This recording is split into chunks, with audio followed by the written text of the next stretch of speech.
Good afternoon, dear all, dear students, and also our speaker, Ms. Karmen, and also my teammates if they are around today. All right, let me just introduce myself. I'm Kani from Student Career Development Center of Thai UC Main Campus. All right. Okay, so just to give a brief introduction about what we actually do at SCDC, we call ourselves in short SCDC, yeah? All right, so basically we are involved in all career development activities and also some talent development activities as well.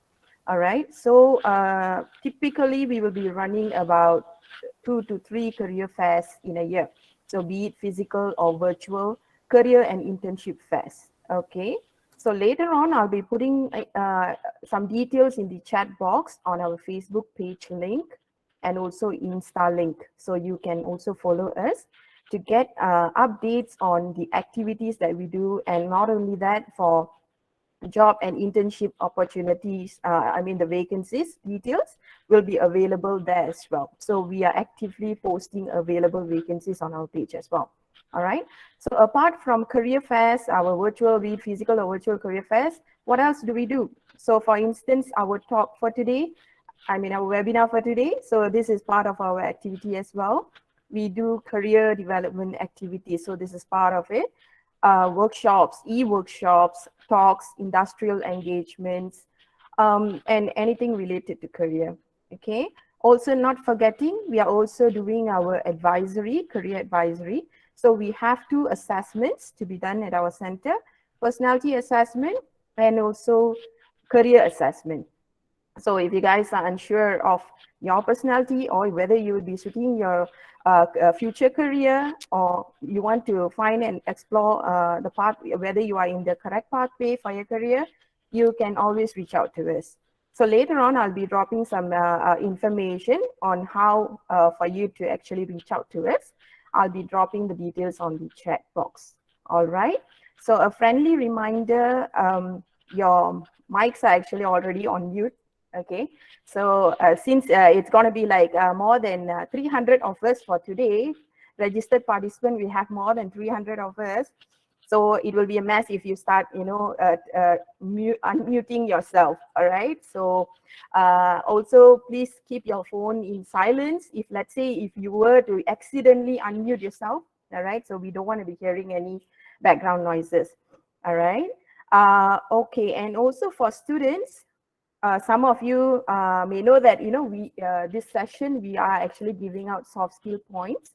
Okay, so the minimum requirement is for you to stay at least for about 45 minutes. If less than that, then I'm sorry, we won't be able to award you with a soft skill point. And also please stay until up to the end of the session and fill out our feedback form. Okay, so only those who fill out the feedback form will be eligible for the soft skill points. All right, so that's a bit on us, what we do. Okay, so let's look at our topic for today. So I hope this is going to be a very interesting and beneficial topic for all of you: resume writing and email etiquette. So as we know, especially for those who are in your final year, so this is about time for you to start preparing, because very soon you're going to graduate and you're going to be out there to present yourself to employers. Okay, start applying for jobs. So this is going to be a crucial part for you, creating a quality resume, and also how to write in emails to your employers. All right, so let's do it the right way. Without further ado, let me introduce to you our speaker for today, Miss Karmen Lee. All right, she is founder of Teenage Academy, a youth influencer, and also certified goal coach. All right. So impressive, right? Her background is impressive, and I'm pretty sure she has dealt with a lot of young talents. All right. So without further ado, let me pass the session over to Miss Karmen. Karmen? All right. Thank you, Kani. Hi, everybody. Good afternoon. So I see we have close to 200 of students here. So hope you guys are doing okay. And before I start, just have a quick check. If any of you are currently in your final year this year, 2022, and you will graduate this year, If you are graduating this year in your final year, yeah, you can raise your hand and click the raise hand function here. Okay, okay. Quite a number. Okay, see the numbers are going up. Okay, nice. And those, the rest, if you are year 3, any year 3 student, year 3, you can also raise your hand. Year 3. Year 3, okay. Also, some of you, thank you. Who here, you are actually year 1 or 2? Year 1 or year 2? Any year 1, year 2? Okay, a lot of year 1, year 2. Interesting. So those of you who are in year 1, year 2, you really want to get ready well, right? Before you graduate or before you start looking for internship, you already want to know what to do to prepare yourself for the workforce. That's good. Interesting. So without further ado, I'll just kickstart our session today, and let me just share my screen. Just give it a few seconds to make sure it loads.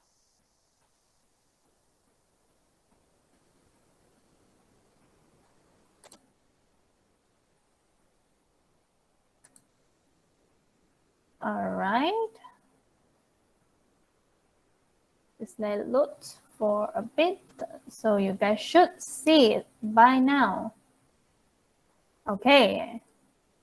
So today, as what we are already aware of, we are going to talk about resume and email etiquette. So also just a quick question. Who here you already have a resume? You somewhat drafted a resume. You can raise your hand. Okay. Not many, but we have. All right. Okay. Next question. Any of you here, you actually have no idea how to prepare a resume? Who here you have no idea what do you need to do to prepare a resume? Okay.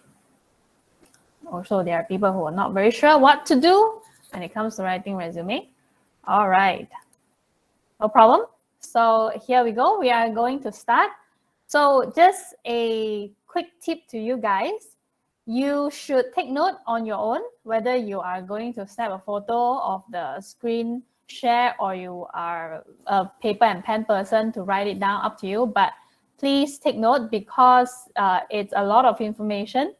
So if you only rely on your brain and memory, you won't remember everything. So do write down. Okay. So just a quick introduction of myself first. As introduced by Miss Kani earlier, I'm the founder of Teenage Malaysia. And since graduating from the US with a bachelor in psychology, I came back to Malaysia and I started to work a lot with teenagers and youth as a speaker and trainer on various personal development topics. So here I am at TAIUC. It's been a few years since I worked together with SCDC. So it's always glad to meet different people from TAIUC. So here, let's make it straight. The purpose of a resume is not to get you a job, okay? With a resume alone, it's not enough to get you a job. So who here want to guess? Then what is a resume for? You can type in the chat box. If a resume is not to get you a job, then what is a resume for? Anybody has any guess? To introduce yourself? Yeah? Okay. Complete assignment. Interesting idea. Let the employer get to know you at brief, okay? Complete assignment. Resume is for job. So in company, you don't really have to do assignment, right? Promote yourself, okay? So the purpose of a resume is to help you to get an interview when you apply for a job. That is the usual procedure. You have your resume, and when the employer look at your resume, they should be able to make a decision whether this person has the potential to fulfill the job. And if they think you qualify based on what they see on your resume, then they will call you for an interview. Okay? So be clear of the procedure first. All right? So here I want you guys to make another quick guess. So when an employer look at your resume, how many seconds do you think they will spend reading one resume? Can give a number in the chat box. How many seconds? 5, 6, 10, few seconds. Yeah, few seconds. Yes. Okay. Yeah. Oh, you guys got it quite accurate. So based on study, the average is 6 seconds for one resume. Because every day they will receive a lot of different resumes. So to go through the stack of resume, they only spend roughly 6 seconds for one. So you only have 6 seconds to make sure the employee can capture who you are and whether you are suitable for the job. So 6 seconds is very fast. That's why we need to know what to write to make sure the employer can really capture the best of you. Okay? So here is a heat map. So if this is your resume, the part with red and orange is where a person look at the most. And then followed by those with a light blue, that's where they glance a little bit. And those areas that are blank, it's where they don't look at. Okay? So if you look at this, see the one that is on the left side and at the bottom, where there's like big chunk of word over there. It's like full big paragraph. It's where they don't look at. That area is almost blank. Okay? Think of it from your own perspective. You don't like to read textbook, correct? Because there are just too many words. So same goes to an employer. We are all human. We don't like to read big chunks of text. Okay, so they will only capture some keywords in that 6 seconds when they glance through. So here is a lesson to you. Don't try to write too many things and make it as if it's a long paragraph. Nobody will read that. Okay. So resume versus curriculum vitae, or in short, they will always say a CV. Anybody knows what is the difference? Or you think they are the same? Are they the same, different? Okay, CV is longer than a resume. Resume 1 page. Okay, yes. That is one of the main difference. So here, sometimes you will see in the job posting, they will ask you to send resume. Some will ask for CV. So how to prepare and what is the difference? Here in resume, we use a resume when we want to emphasize on skill. What can you do? What do you know? It's usually for a position in the industry, in a regular company that you will apply for when you want to look for a job, okay? And like one of our friends here, Jingyi mentioned, resume is usually 1 page. Okay, if you work for 10 years already, you have a lot of experience, then it can go to 2 pages, but no more than 2 pages. It should be short and concise. Then a curriculum vitae, a CV, it emphasizes more on the academic accomplishment. So it's the type of research that you have done or what you are doing. It's academic, and usually it's used when you want to apply for a certain position in the academic world. For example, you want to apply for a lecturer role or a professor, or you're applying for fellowship or grants, research grants. then they will want a CV. And it can be really long. If you have a lot of research or publication done, then you have to list everything in detail, because this is where they really want to look at your academic accomplishment. Okay, so this is the official definition of resume and a CV. So in the case when you are looking to apply for a job, they ask for your CV. What should you send to them? If you are applying for a regular company, not academic related, even if they ask for CV, just send your resume over, because a resume will be the most relevant for a company, okay, where it emphasizes on your skill. Okay, sometimes people will get confused between the word resume and CV, but officially, CV is used for the academic side of things. Okay? Any questions so far? If you are good, can you raise your hand? Just to check everybody is okay. We haven't gone into like the real stuff yet, okay? Okay, good. You guys are responding. So this is the difference. Know what to send and what is each of this about. Now, next thing, this is the real stuff. This is how a resume will look like. Okay, not necessary in this format or design, but this is a resume where it will consist of the first section. You will always start with your personal information. As usual, your name, full name, your phone number, your email, your location where you are based, and for now, have your LinkedIn, because they will stalk you. So before they stalk you, you might as well give them your LinkedIn, okay? And LinkedIn is not difficult to set up. Just go and have an account and fill in the information, okay? So that's the first section. And second section, we will have an executive summary, or sometimes they call it personal profile, okay? Whatever name you put it, it is a short paragraph where you roughly introduce yourself. So these are the 3 points that you can talk about. Who are you? Your background, your education background, what course are you doing, and whether you have graduated or what year are you in, and your goal, okay, your career goal. What do you want to do when you are applying for this position in this company? So a short one, maximum 2-3 sentences. That's it.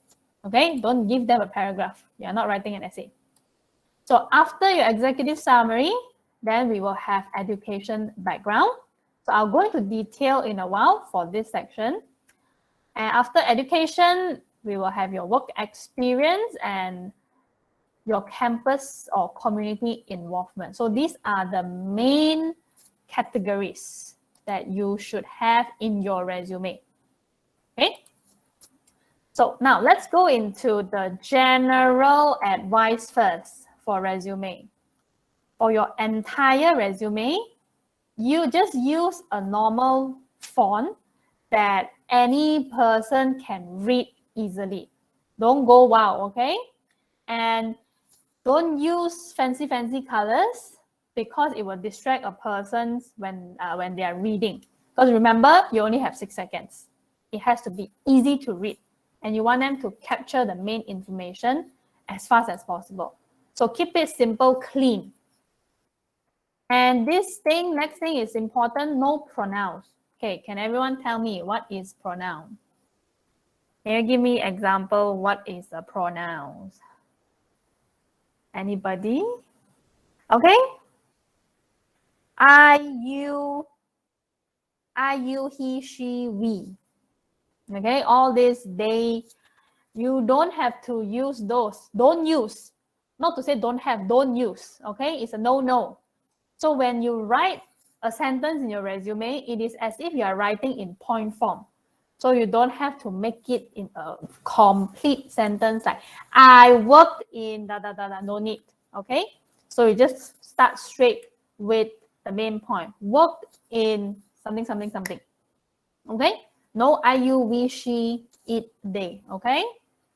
This one, please remember. Very important. In the past few sessions, I talk about this. Even at the end of the session, I emphasize, and there are still people who will still use pronoun. But please remember, don't use. And next, no need or any header, footer. These are not necessary. And you don't include image other than your own photo. If you want to put your own photo at the personal details section at the top, you can. But other than that, the other image, no need too much. Okay?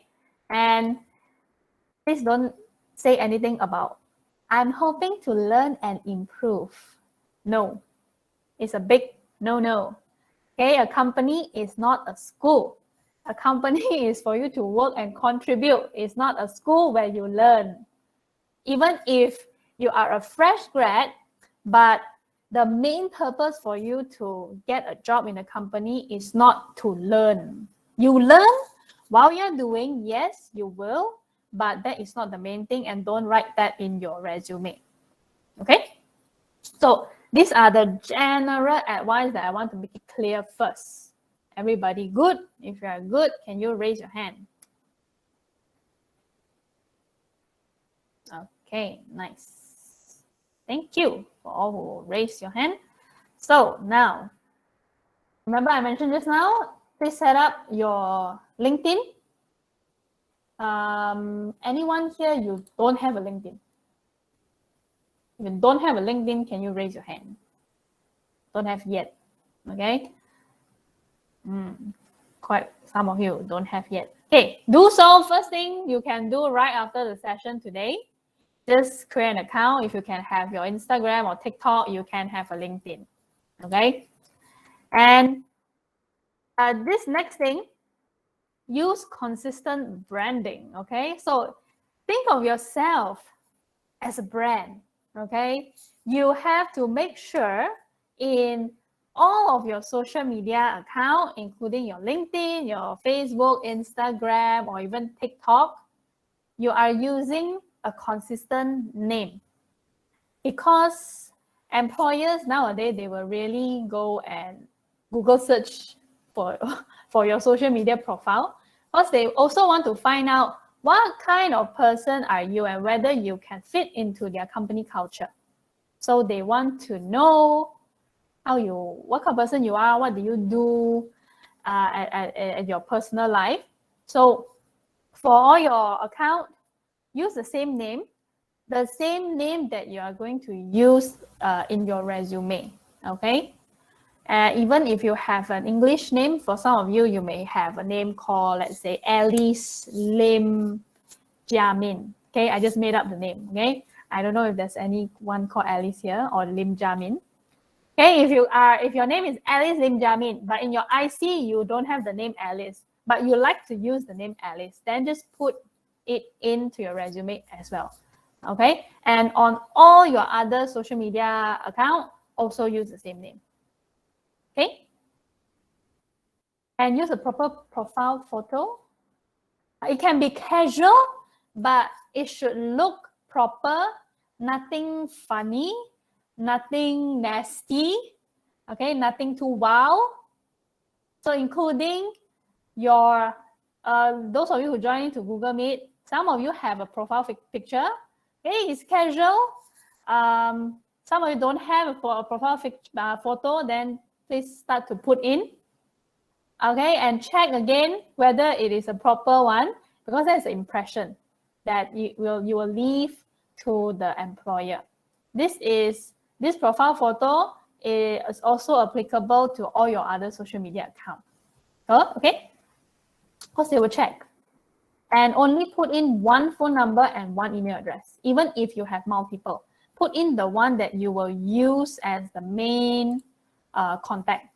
Okay, don't put too many, because if you put more than one, the employer will have this question mark in their head. Why do you need so many different phone number and email address?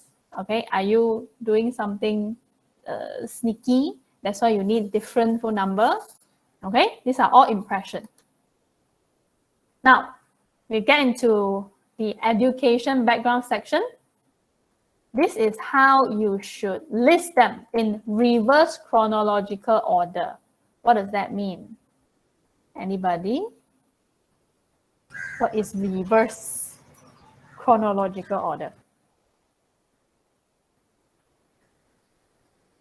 Okay, latest first. Okay, the one that happens most recent or whatever that's happening right now. You write that first and then you work backwards. Okay, for example, if now you're doing a degree, you should put in your degree information first. And if you have done, let's say, a foundation before your degree, then only you put your foundation as second and then your SPM. Okay, the latest one first. That is what we mean by reverse chronological order. And next thing, this is how you can word the sentence. You start with your qualification first. What is the name of the course that you're doing?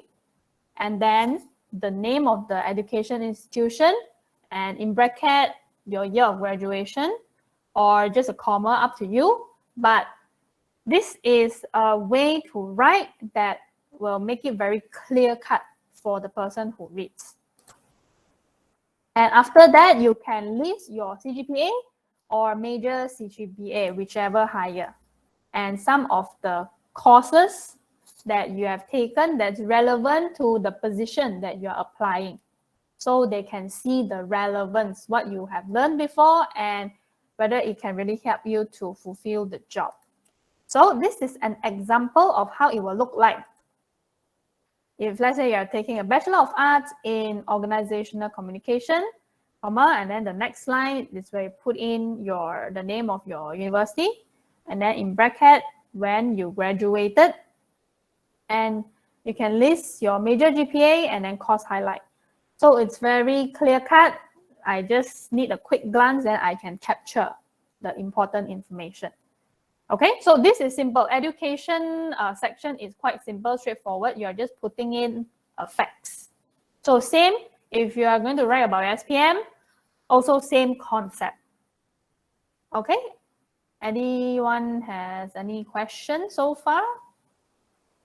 Okay, let's give about 5 seconds if anybody has any question. Okay, we are good, should be good. So next, we will go into the work experience and campus involvement section. This is the important part, okay? Please pay attention. Again, we are going to use reverse chronological order. Okay, write whatever that happened, the most recent first. And here is how you should word the title and the company that you worked in, okay? And then you can also provide a company description, a short one. Because sometimes there are certain companies, the name doesn't really reflect, or people cannot really tell what is this company doing, what is their business nature. So you can provide a one sentence just to describe what is this company doing, what is their business activity. So when the employer look at it, they can tell, oh, this is quite relevant to their company as well. Maybe they're in the same industry or same focus area. And you should list your achievement in bullet point form. No need to write paragraph, just point form, okay? Straight to the point. And the important thing about this point form, okay, look at this as example. You list the position and then the name of the company, and in bracket, when the time where you work in this company, and you see that one sentence to describe what is this company about, what is their business activity. So now it's very clear, oh, this Tuni Communication is a marketing and advertising agency doing TV, digital, radio advertising, okay? And then the point form. So this point form, do you think there are certain tips that you can write that will reflect your relevance to the company? Do you think there are certain shortcuts or tips? Yes? No? Statistics? Yeah, not that complicated. What you should write in the point form can actually be found in the description of the job opening. So whether you are using like JobStreet or LinkedIn or any other job searching platform, when a company posts out their job opening, they will describe what type of person are they looking for and your job scope and what you should do. So here is where you can catch the keywords. Keywords here meaning all the specific verb, verb, okay, kata kerja, 动词. So here are the keywords that you can pick out. And when you try to think of your own working experience, you will want to write down those that are most relevant to the keyword here. So you see in this example of job description, the first one, you need to measure and report brand and campaign performance. So the keyword here is measure and report. They want to make sure you have this skill. You can measure and you can report. So when you write in your own bullet point form, if in your past working experience, you also did something similar. So you use the same word, bulat, same word, measure and reported something, okay? Whatever that's relevant to your past work. So they catch the keyword that they are looking for, okay? Is it complicated? If you understand, can you raise up your hand? You get it, how to use the keyword from the job description to put into the way you word your own work experience. Okay? So the closer your job experience that you write yourself, okay? So here, okay, for example, if this is something that you write, it should reflect whatever that is in their job description. Okay, sometimes they will give out a long list. But in your own resume, you should just be writing a maximum of 5 points. So pick the one that you can relate the most, that you really have the skill. Okay, so that they know you are really close to the person that they're looking for the role. Okay? So make use of this keyword. It's shortcut. So here are some more tips or strategy how to make your bullet point more powerful. Number one is you quantify your achievement, meaning you use a number. How many clients? What is the number or figure in ringgit? Okay, I assisted the sales team to achieve a monthly sales target of 100,000. Okay, use number whenever you can, because number is a universal way where everybody can have the same understanding, and it gives them a clearer picture of what you're capable of doing. So if you look at the first sentence, assemble press kit for 8 clients. Okay, 8 is very clear cut. When they see the number, they can have the image in their head already. Okay, so use number whenever you can. And you should write it in a way that you state the result first, and then you mention what you do. So the example is, you see the second bullet point. The result is you develop media lists for 5 account managers.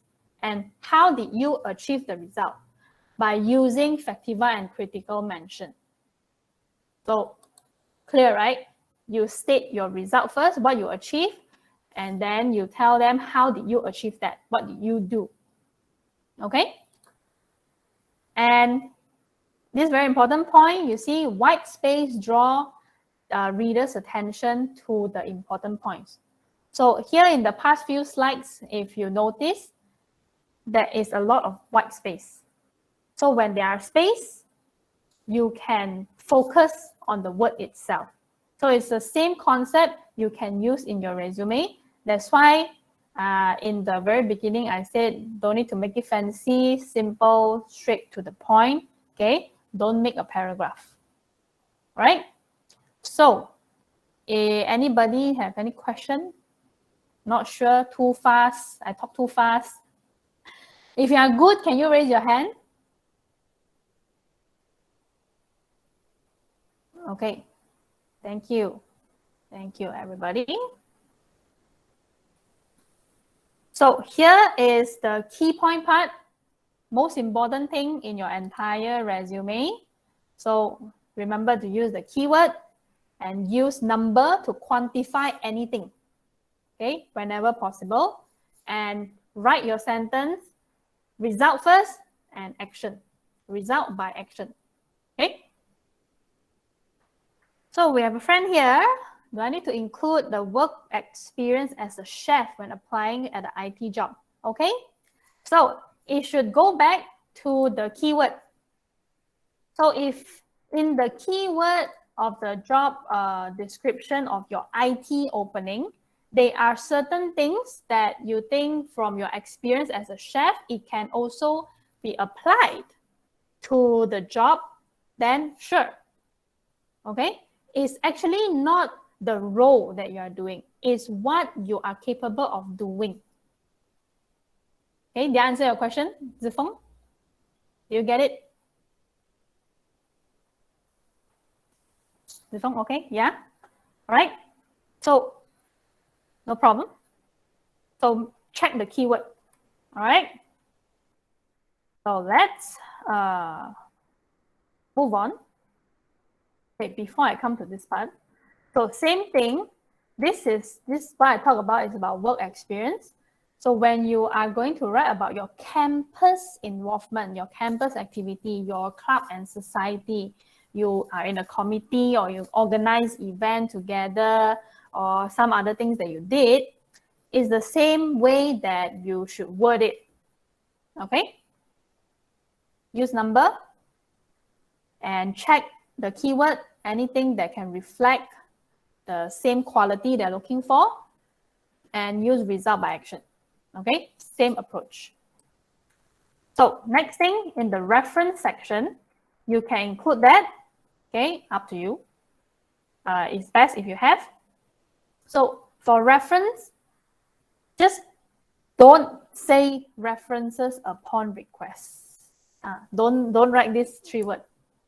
Just put in a person's your reference, and before you put the person in, go and ask this person first whether he or she agree to be your reference.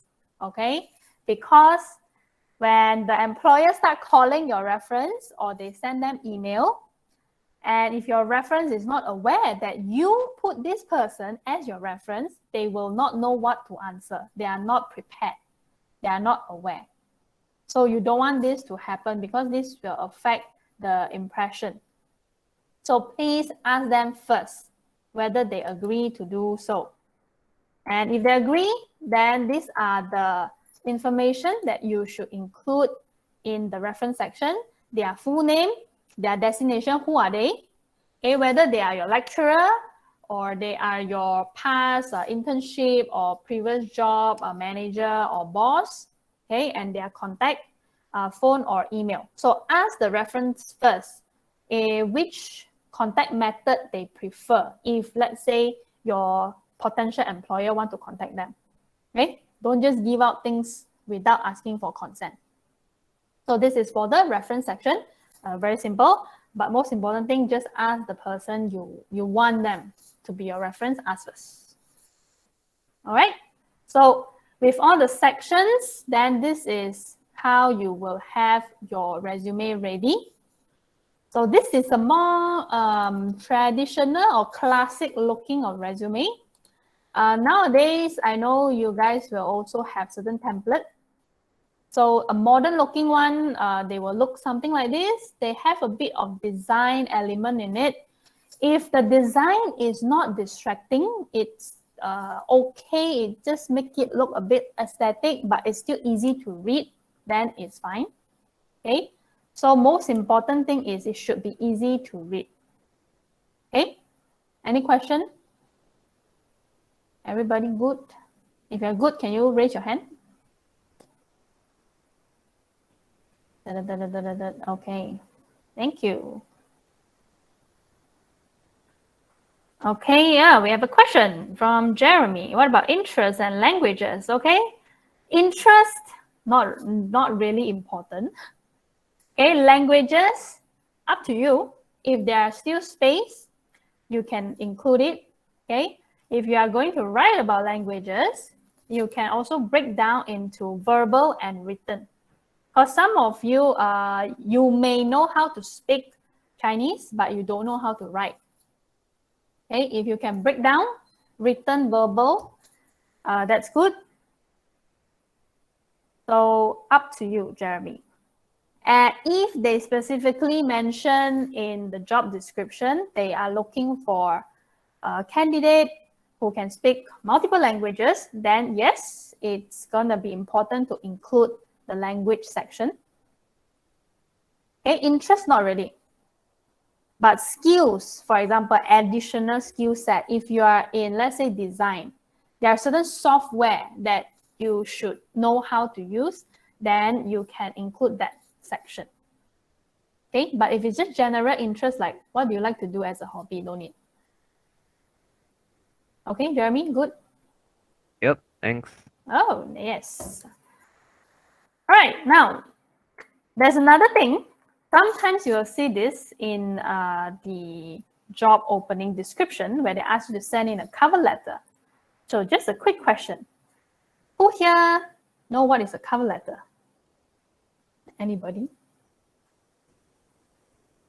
Anybody know? Okay, anybody don't know what is a cover letter? You can raise your hand. Okay. Some of you. All right. So cover letter, let me just quickly go through. As the name says, it's a letter. So it should look like a letter. And what we need to include in different sections, I'll break down for you. So it will start with personal information. It's similar to your resume. So your name, address, phone, email, you can put in your LinkedIn link as well. And then the date, and followed by your employer contact information. If you already know who is the person, the HR manager or a person in charge for hiring, you know the name, put the name in, the department, the company name and the address. You can just Google search the address. If you cannot search the address, then my advice is don't apply for the company because it may sound a bit sneaky. Okay? So it's really as if you're writing a letter. And then you just start with your greeting. Dear manager, or to whom it may concern, if it's a more general thing. That is the intro section, okay, like a letter. And then the content part, this is the more important section. Usually we break it down into 3 paragraphs. So the first one, where you introduce yourself, who you are, your background, your education background, and then you express your interest to apply for whatever position. And then the second paragraph, it's where you talk about your past experience that's relevant to the job requirement. So in this paragraph, it's, think of it this way. Remember the bullet point that we used earlier in your resume? It's just picking 1 or 2 to expand it into a proper sentence. Okay? So it's nothing new that you have to think about. But here is just to make it like a proper paragraph. So that's the second paragraph. And the third one, you should talk about the things that you can bring to the company. Okay, not physically what you can bring, but how can you make sure you are a good candidate or you are going to be a good staff that can really contribute to the company. Right? So these are the 3 main paragraphs. So I'll give you more tips. What can you write for each of these paragraphs? So let's start with the first one, where you should introduce yourself and express your interest. So here are some of the pointers that can help you to think of the things to write.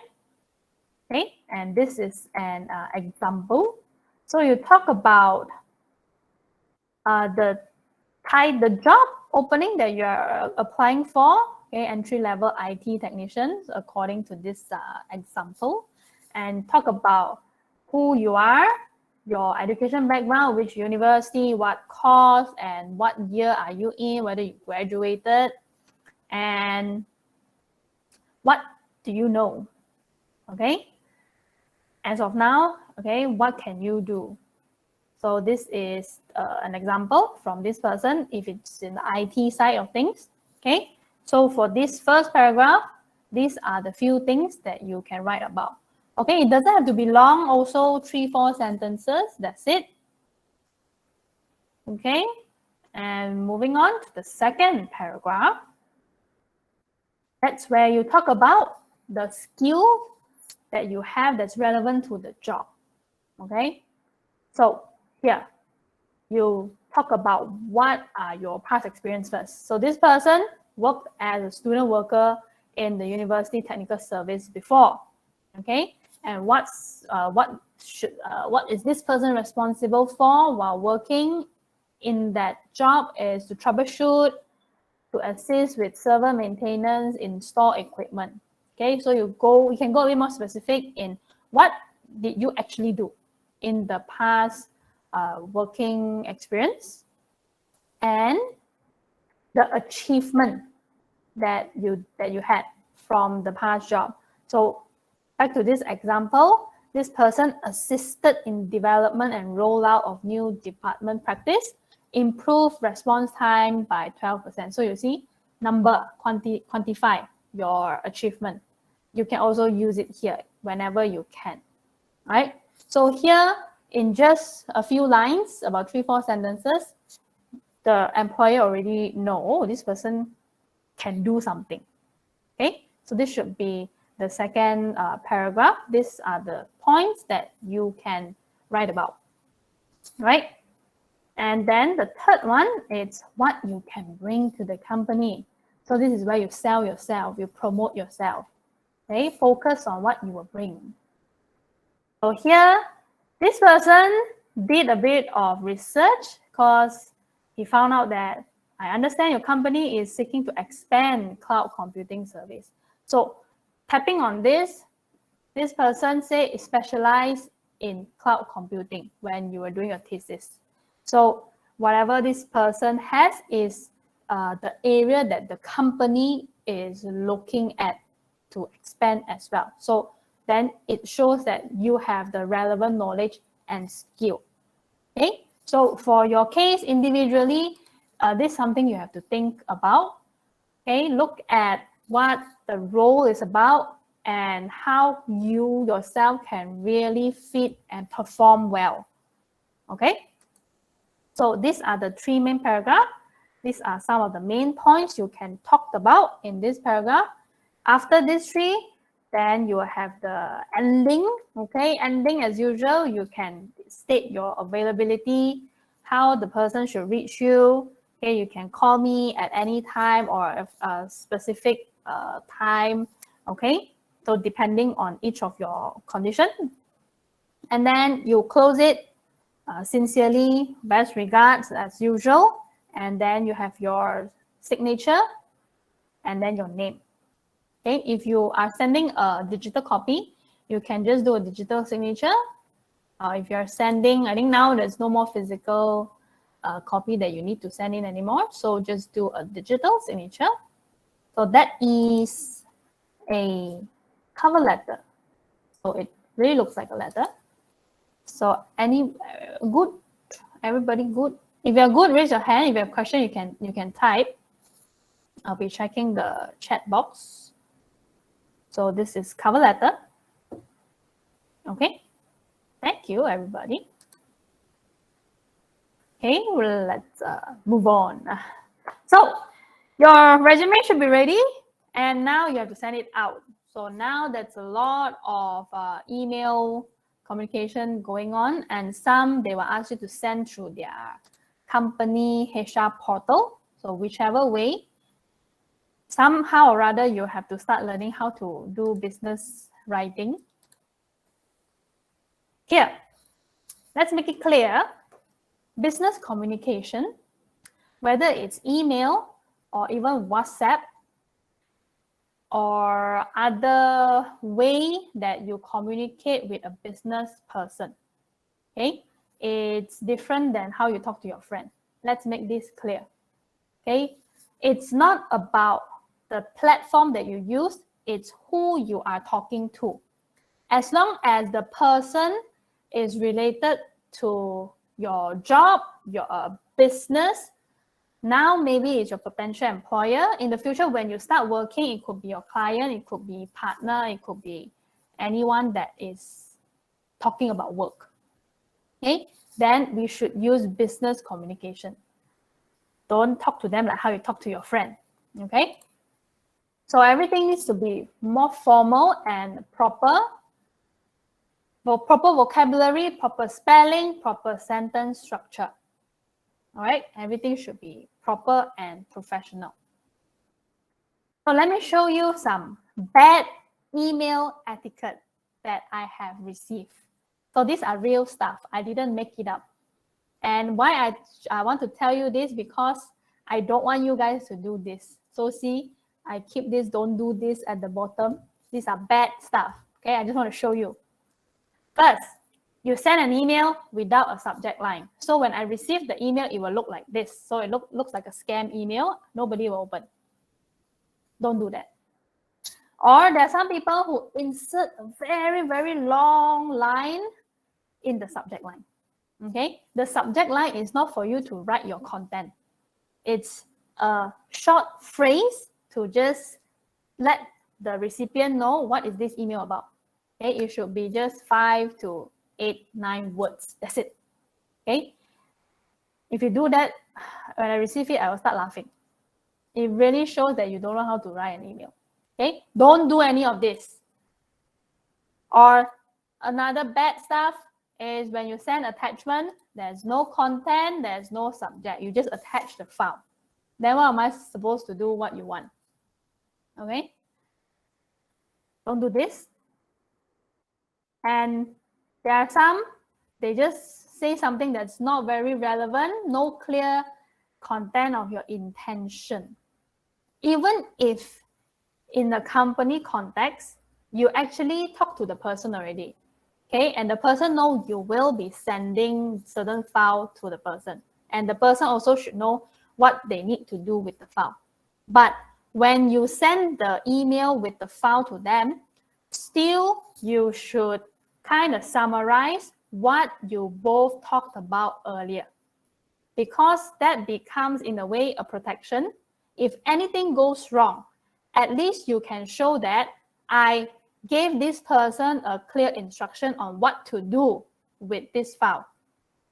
Because if you don't have it as a proof, and if anything goes wrong, the blame can easily go to you as well.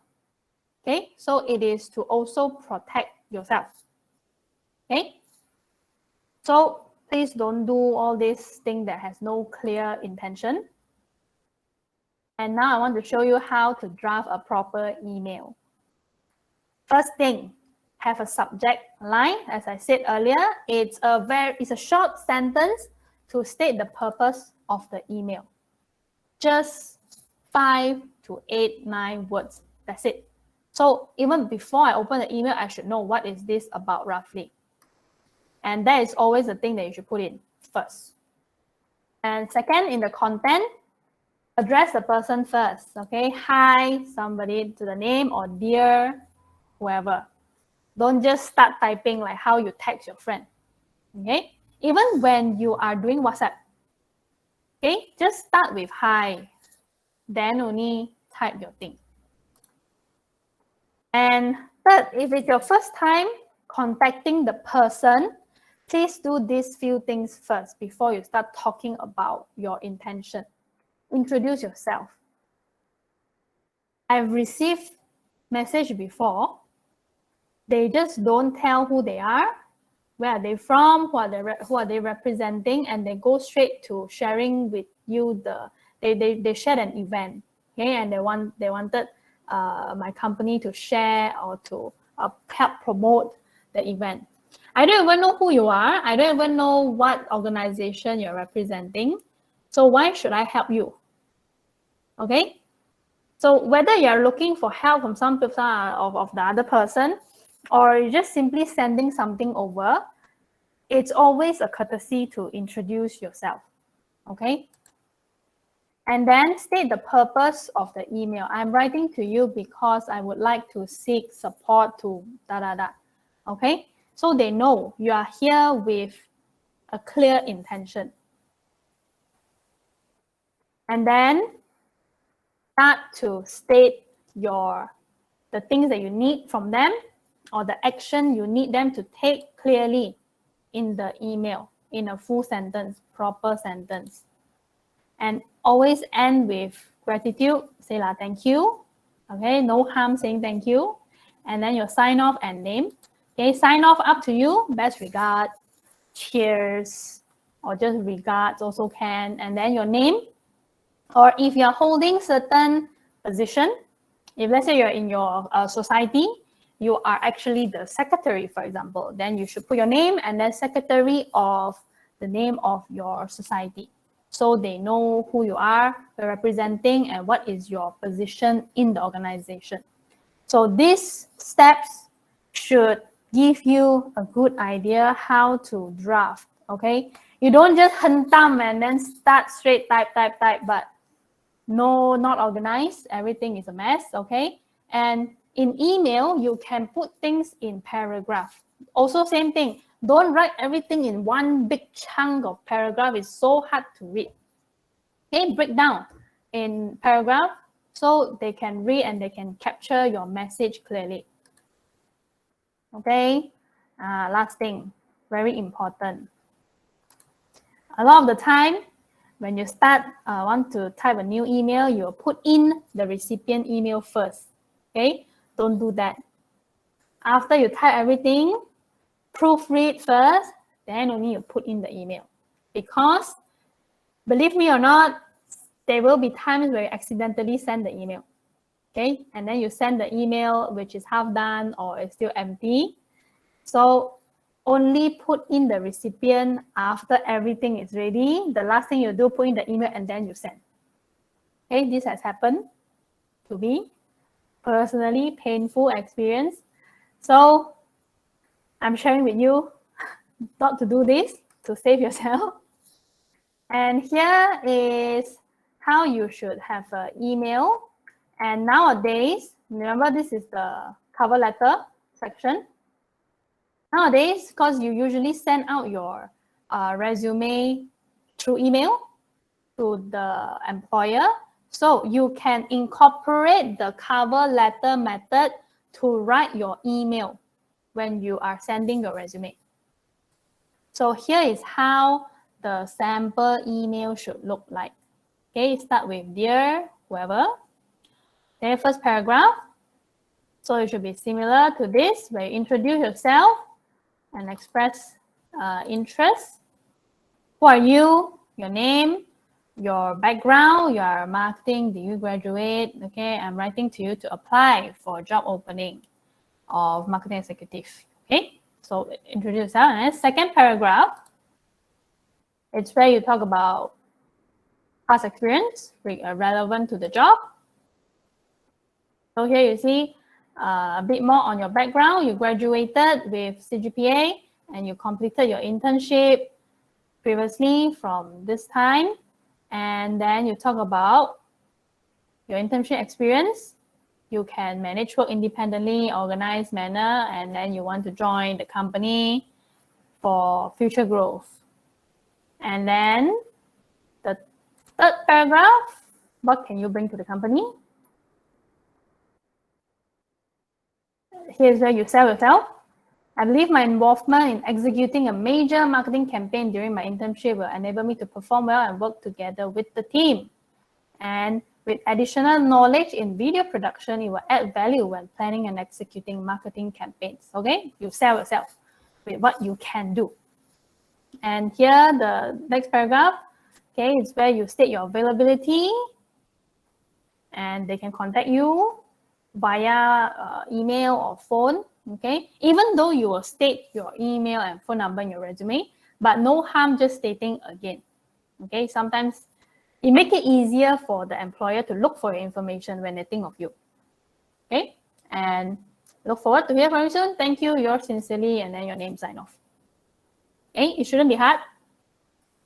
Just make sure it's clean, it's organized, it looks professional. Okay, so this is for email. And just last few, some also general things for you to take note. Please don't do any emoji. It's not how you talk to your friend. And when you send any document, please send in PDF. Don't just attach your Word document. Why? Anybody knows why? Anybody? Why PDF? Why not Word? Yes. Yes, a Word document, when a person opens, some things will change, or if they accidentally press something on their keyboard while they're opening your file, then certain things may be deleted. So PDF is safe. Okay, you want to make sure everything is safe when you're sending your resume or any other document, not just resume. When you work, if you are sending anything over to another person, send in PDF. And use a proper spelling, no short form. I, please make sure it's capital I. Okay, this is a mistake where a lot of people will make. Proper vocabulary sentence, okay, just to emphasize again, don't do short form. And proofread before you send, because when you type, right, sometimes you just type, and there are certain sentences, it may be off. So when you read again, please check. Send your email within office hour. Don't send your email at like 2, 3 a.m. because when you send, the person will receive and they will see the time where you send. So imagine if you send your resume at 3 a.m. when the person sees the email and then they see, hey, you send at 3 a.m., meaning this person doesn't sleep early, and will this person have the problem of coming to work late if I hire this person? Okay? So think of everything you do has a consequence. You may see that these are like a small thing, but it will affect. And do not send the same email to different companies. Even if you are sending the same resume, you are going to draft the email the same way, but don't send it together. Put in some effort, send in separate individual email, and look at your email, the content again, and see if there are certain things that you may need to edit a little bit just to make it more specific to the company, because they can tell whether you are using a template. So show them your sincerity and effort. Okay? Now, this is about email, how to draft, how it should look like. Okay, a nice looking email. Anybody have any question? For those who are good, can you raise your hand? If you have question, you can type. Okay, thank you. All right, so if you have question, you can type first. I'll come to you after this. So let's move on. Just one last important thing about email. What is the difference between 2CC and BCC?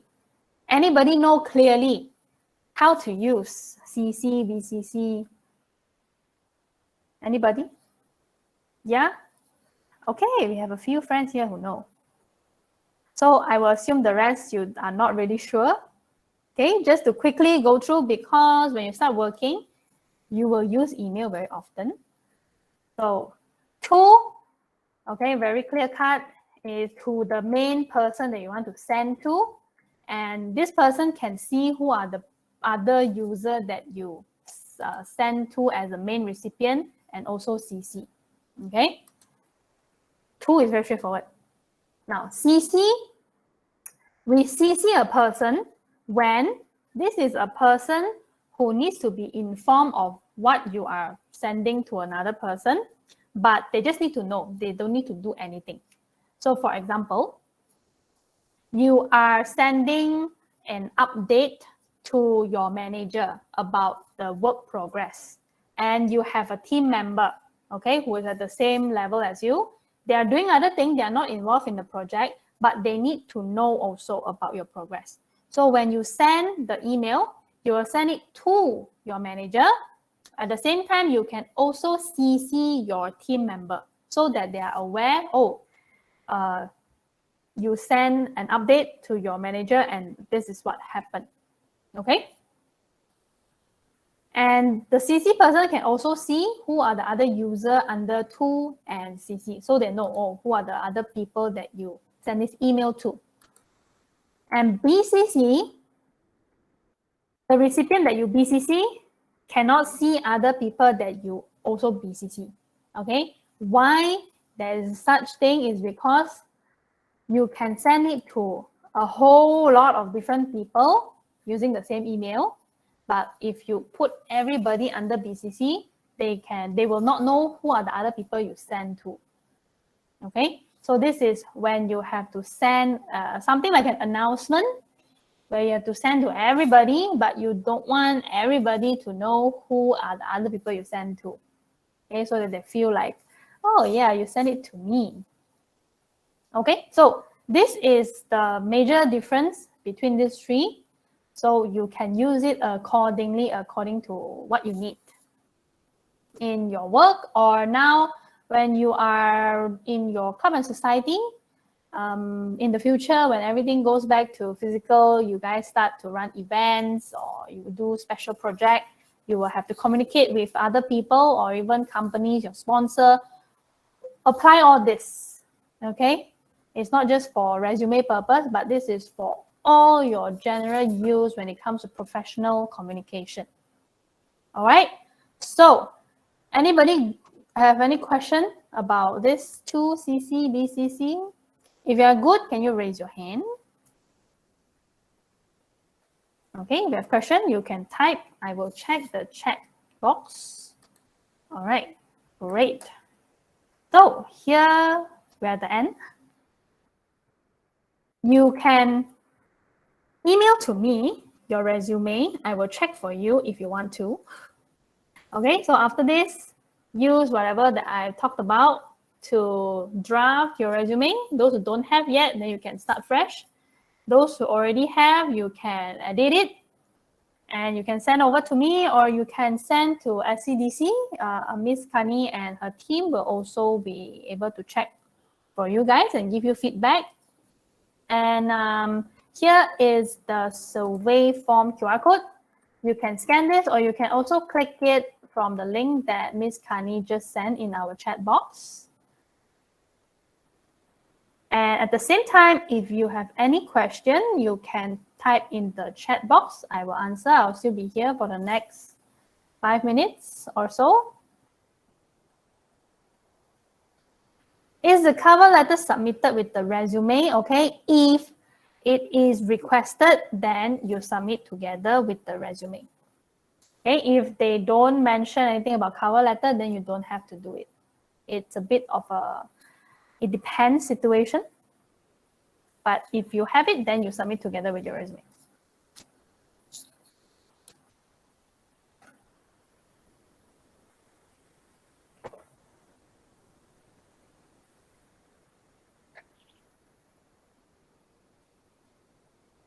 Those who can't scan the QR code, the link is in the chat box.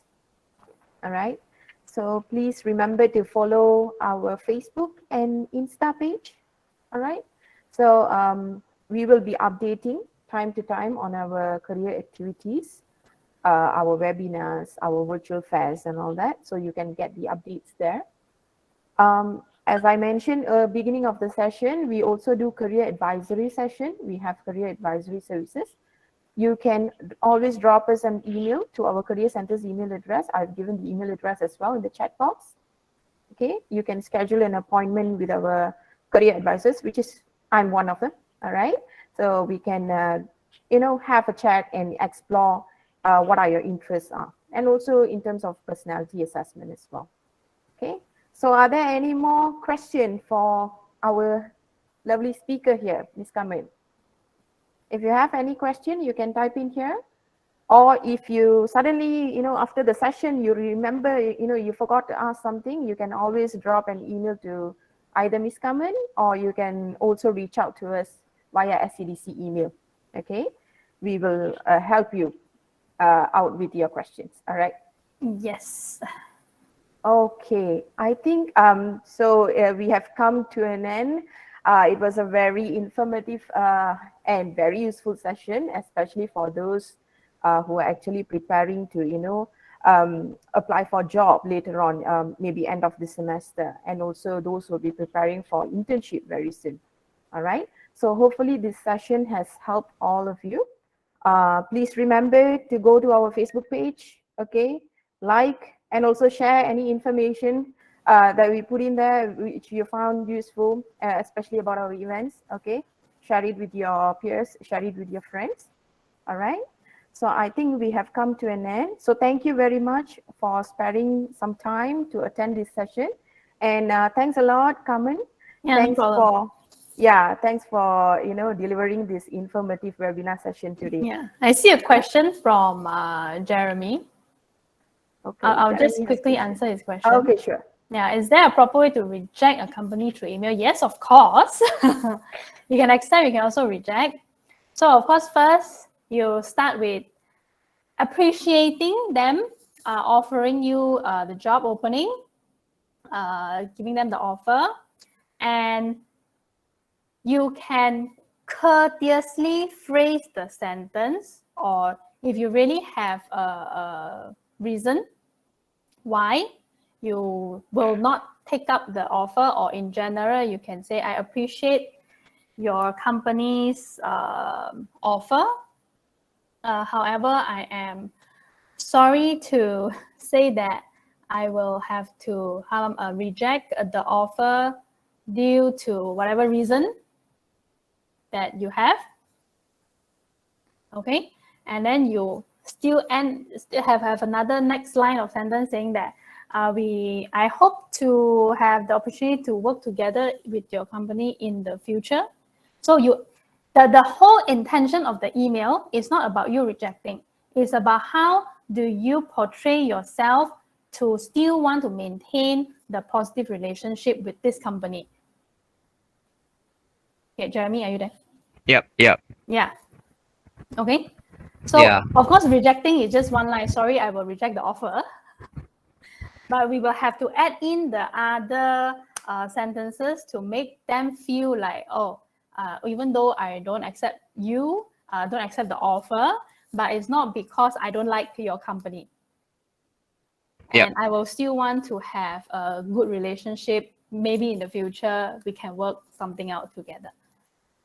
Yeah, Yeah, the so- reason why I'm asking this is because last year, Mm. as I was applying for internship, and Yeah. I had to reject two companies on through phone call. So Okay. so it was really tough to break the news, but yeah, definitely need Yeah, to. so think of a little bit of the script first. Yeah, you can already have a general script. If they call you, then you are prepared. Okay, this is what I can say. Yep. Thank you. Okay.